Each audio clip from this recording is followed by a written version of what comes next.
In Season 6 of the Game of Thrones show, Olenna Tyrell wonders if Cersei is the worst person she's ever met. Cersei does do a lot of terrible things. While the wife of King Robert, she has a secret incestuous relationship with her twin brother Jaime, passing off their illegitimate kids as Robert's rightful heirs, undermining the political system of Westeros and leading to war. When Arya Stark tangles with Cersei's son Joffrey, Cersei has the innocent direwolf lady executed, and tries to get Arya maimed or killed. Cersei kills King Robert by getting him drunk during a hunt, then she ignores the king's will to have Ned Stark serve as regent and instead has Ned imprisoned. That's all in Book 1. In Book 2, Cersei has Robert's baby bastard Barra murdered along with her mother. Cersei has an innocent woman, a la Yaya, Ros in the show, brutally beaten in an attempt to hurt Cersei's brother Tyrion. She may also be responsible for Sir Mandan's attempt on Tyrion's life. In Book 3, Cersei wrongfully accuses Tyrion of killing Joffrey, which gets Tyrion sentenced to death. In Book 4, Cersei really goes to town. She has the High Septon killed, has some innocent dwarfs killed, has some innocent guards killed, and tries to have Bronn and Trystane Martell and Jon Snow killed. She just loves killin'. She also sends a bunch of women to Qyburn to be used in horrific experiments, and brutally tortures an innocent bard. She tries to frame Margaery Tyrell and others for crimes that they didn't commit, and makes a bunch of bad political decisions. She stops paying the crown's debts, gives an expensive fleet of ships to an unqualified pretty boy who steals them and becomes a pirate, and she lets the Faith Militant arm themselves, leading to the rise of the High Sparrow. After this farce and disaster, Cersei's crimes catch up with her. She's imprisoned by the Faith and takes a walk of shame. That's as far as the books go so far, but in Season 6 of the show, Cersei wreaks revenge. She blows up the Sparrows and Tyrells with wildfire and crowns herself Queen of Westeros, in her final form as a sort of Maleficent evil queen type. So Cersei kind of is the worst. She hurts and kills innocent people, destabilizes the country, and contributes to war.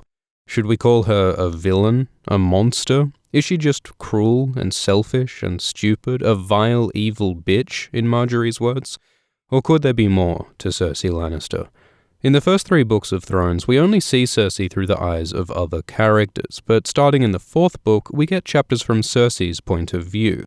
We read her thoughts and feelings, her hopes and dreams, her past and glimpses of her future, so we can start to understand and maybe sympathize with this complex character. We can even predict how Cersei might die. Her story basically comes down to 3 main themes: power, love, and prophecy. The first line of Cersei's first chapter says she dreams of sitting the Iron Throne, high above them all.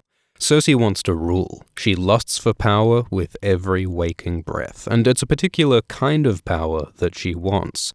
People like Stannis and Robert Baratheon and Robb Stark have power that you can see.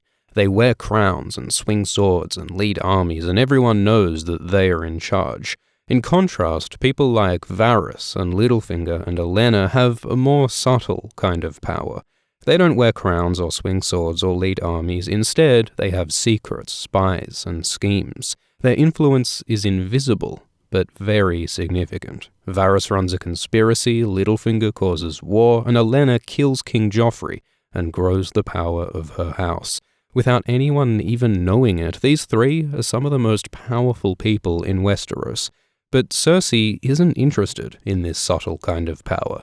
In the show, Littlefinger tells Cersei that knowledge is power, but then Cersei demonstrates, in her words, that power is power. She doesn't want to influence events from the shadows. She wants people to know that she's in charge. She wants to sit the throne and for great lords and proud ladies to kneel before her. These ideas about visible power and pride are at the core of Cersei's personality, and they seem to have mostly come from Cersei's father, Tywin. Tywin was Cersei's only parent growing up, after her mother Joanna died giving birth to Tyrion. And Tywin is obsessed with family legacy, with Lannister power and pride. He says we must demonstrate the power of Casterly Rock for all the realm to see. These ideas had a big impact on Cersei. She often thinks on the lessons Tywin taught her, and after Tywin dies, killed by Tyrion, Cersei thinks of herself as Tywin's heir. She wants to be seen as the inheritor of his legacy, and she tries to act as he would. The thing is, Tywin was brutal.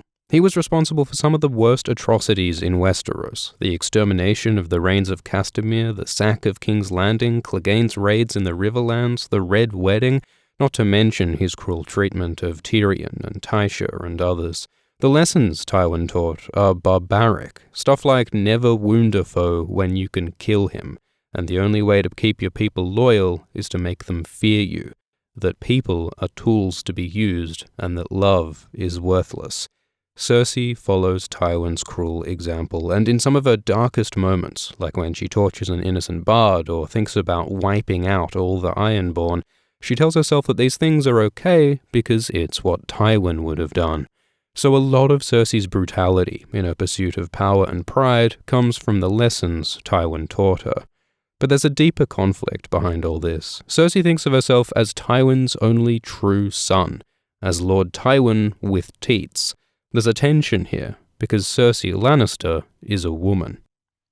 There are powerful women in Westeros. Look at Olenna Tyrell, Asha, Catelyn, Sansa, Arya, Daenerys, Visenya and Rhaenys.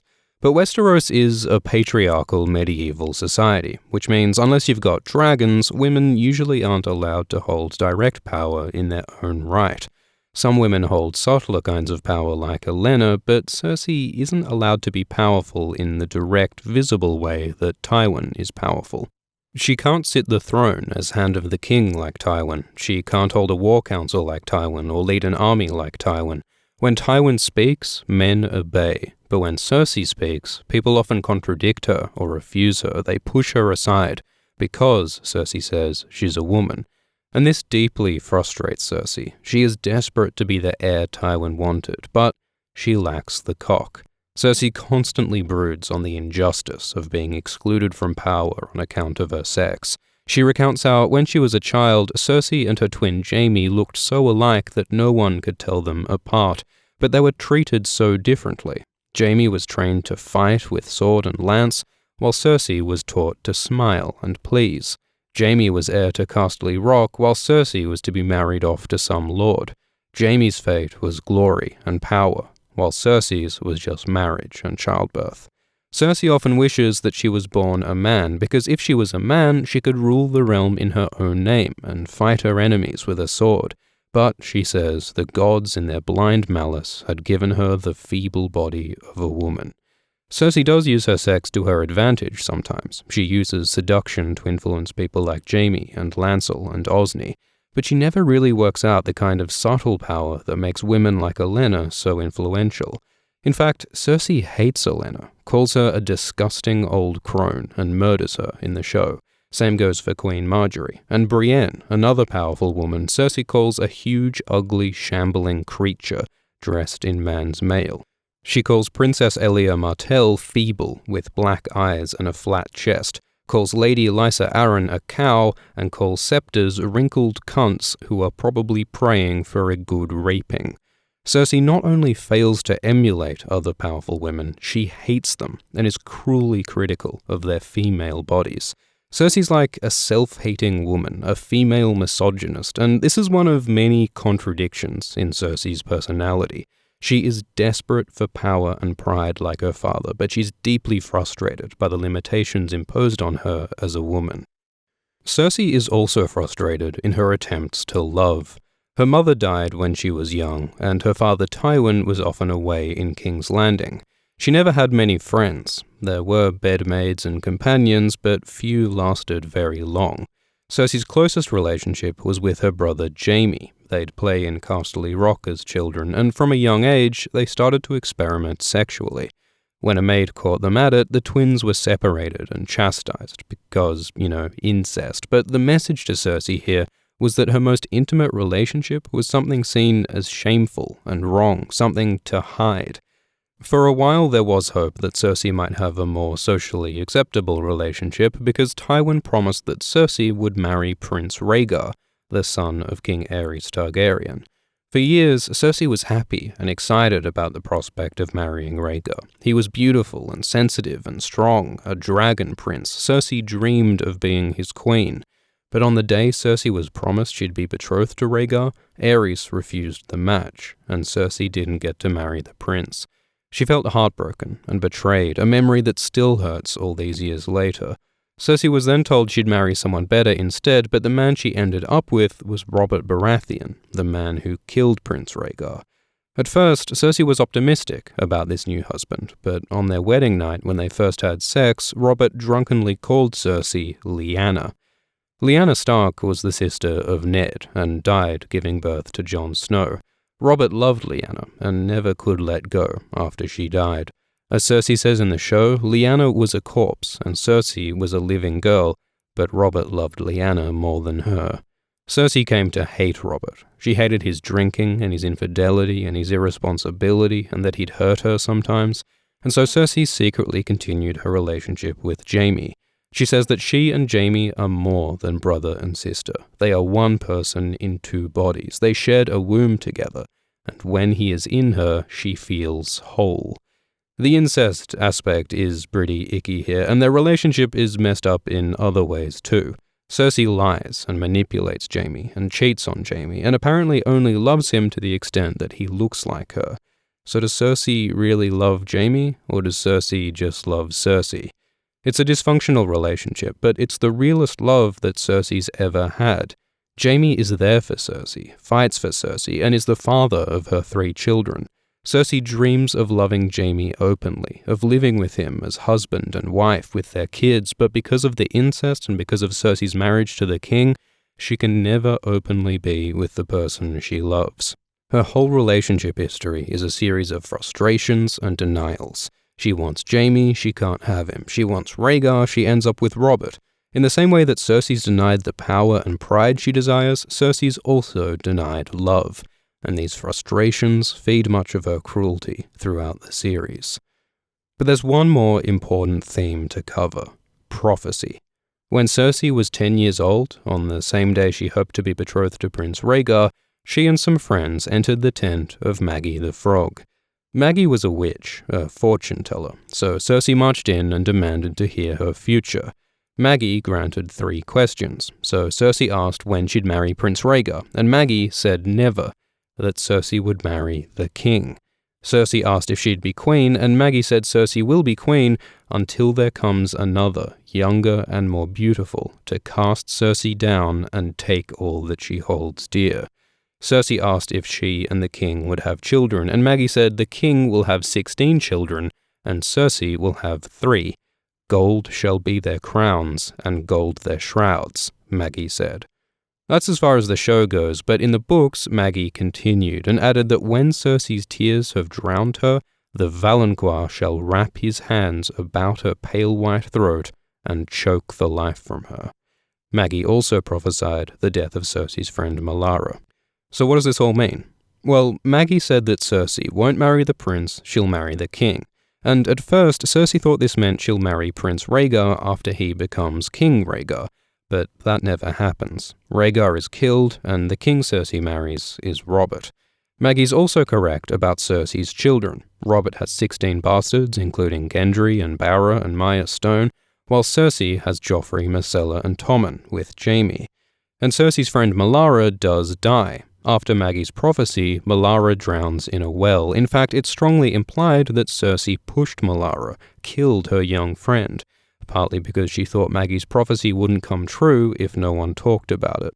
So at 10 years old, this was Cersei's first murder, and it was motivated in part by fear of Maggy's prophecy.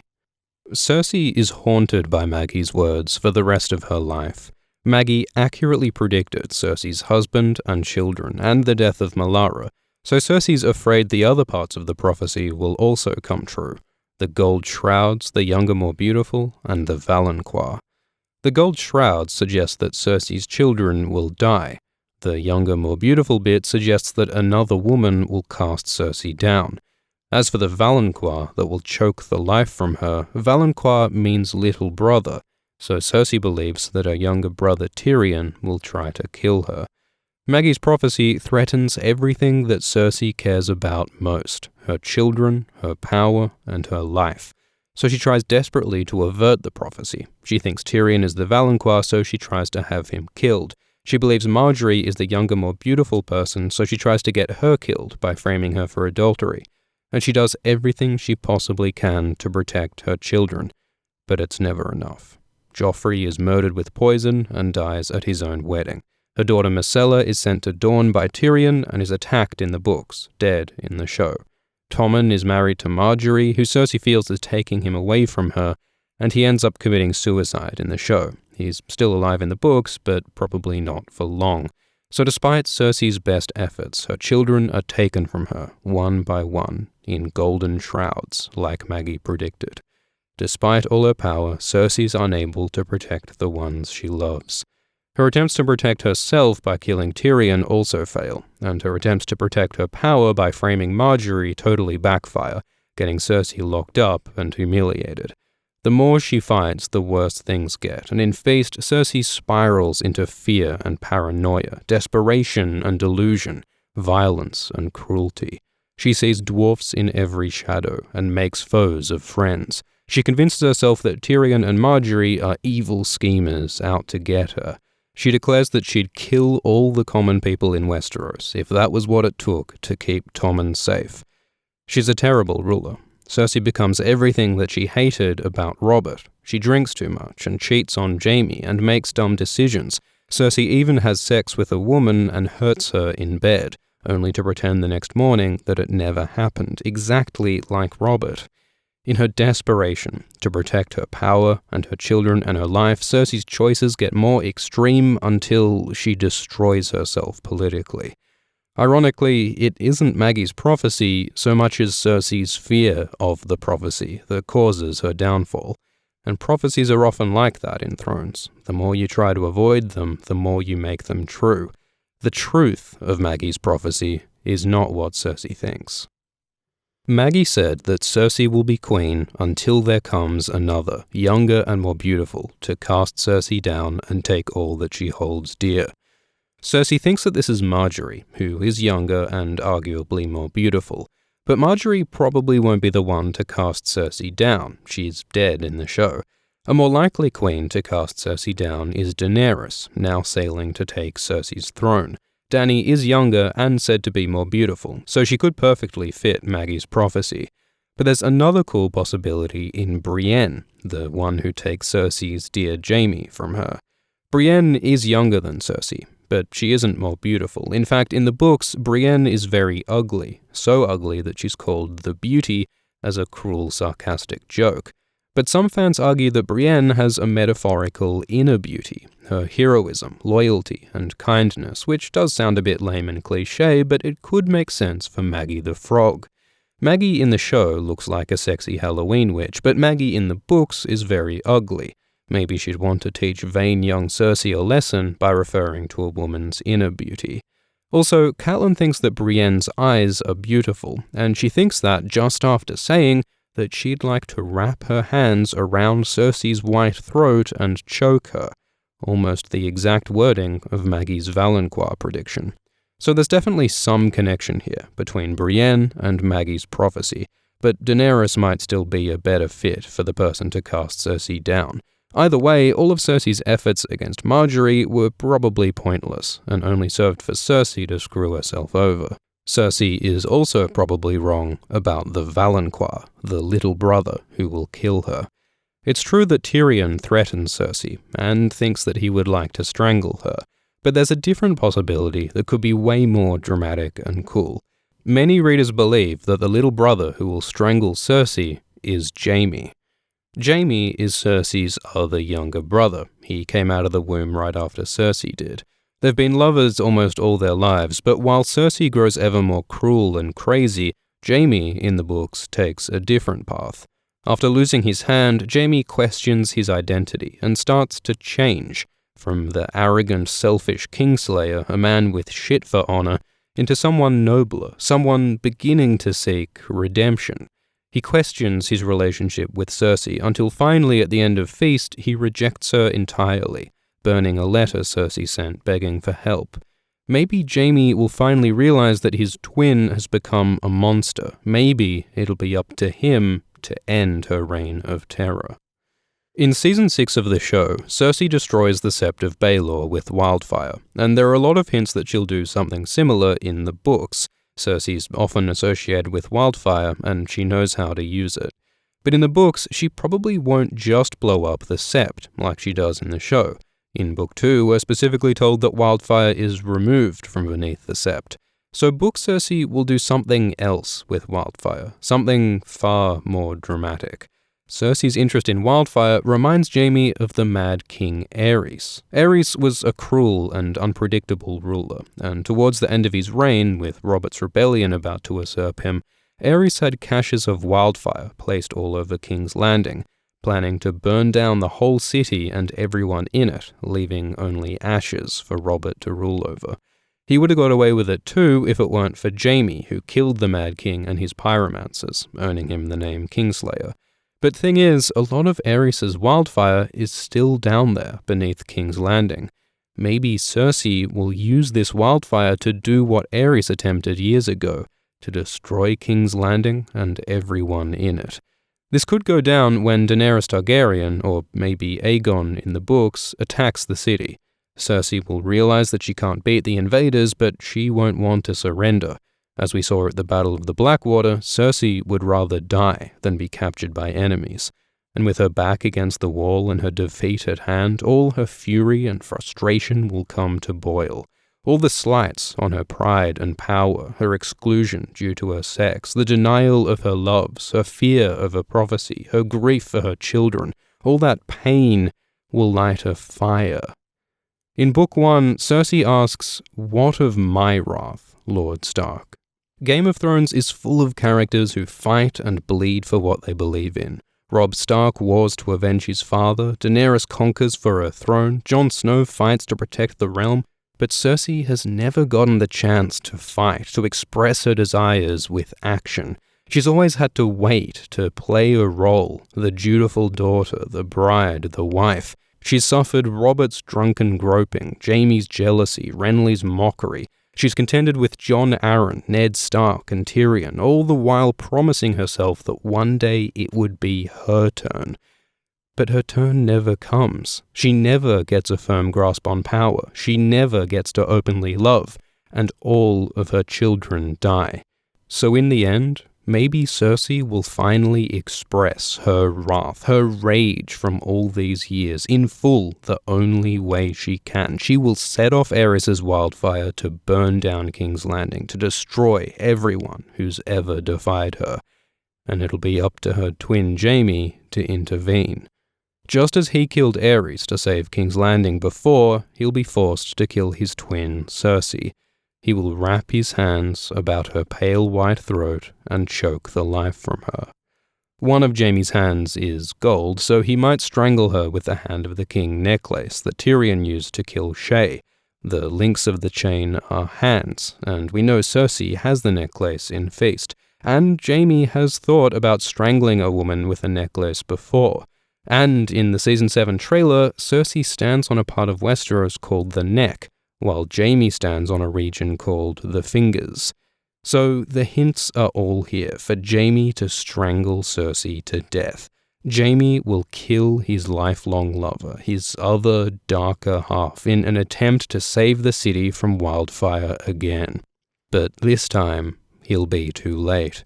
Cersei and Jaime came into the world together, and both of them believe that they'll die together.